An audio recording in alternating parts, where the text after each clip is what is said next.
The statement that everybody knows that journalism is not what it used to be is partly true. We are in a transition period where traditional news outlets like TV news and newspapers are mostly just like they used to be, while others are embracing the virtues of entertainment and audience contribution. Thus, we see new outlets increasingly drawing younger demographics away from traditional news sources. The popular narrative of decline of journalism has its roots here, as people are naturally suspicious of a new source of news. Here we will focus on the two most important of Harrington's four indicators of the health of journalism: its ability to critically interrogate the other states, and its connection with its audience. The emergence of news in an entertaining format frees journalism from the constraints of objectivity and allows simultaneously engaging and entertaining debate. Programs like The Daily Show and The Chaser's War on Everything, whilst not making any claim to objectivity, often provide an in-depth analysis that traditional news outlets lack.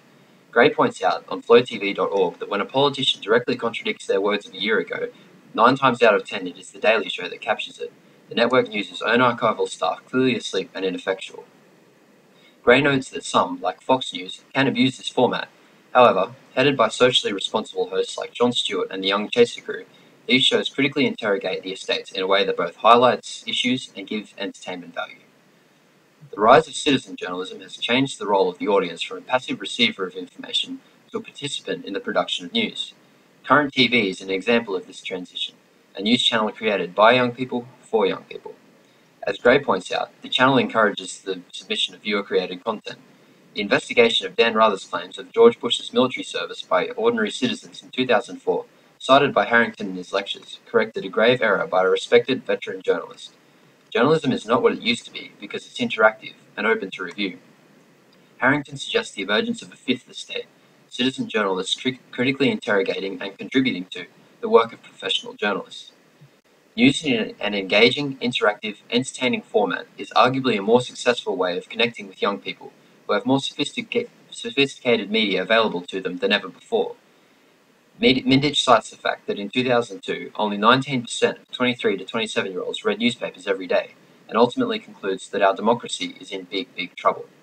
What he fails to understand is that young people aren't as engaged with newspapers because more captivating forms of news have evolved from emerging media platforms.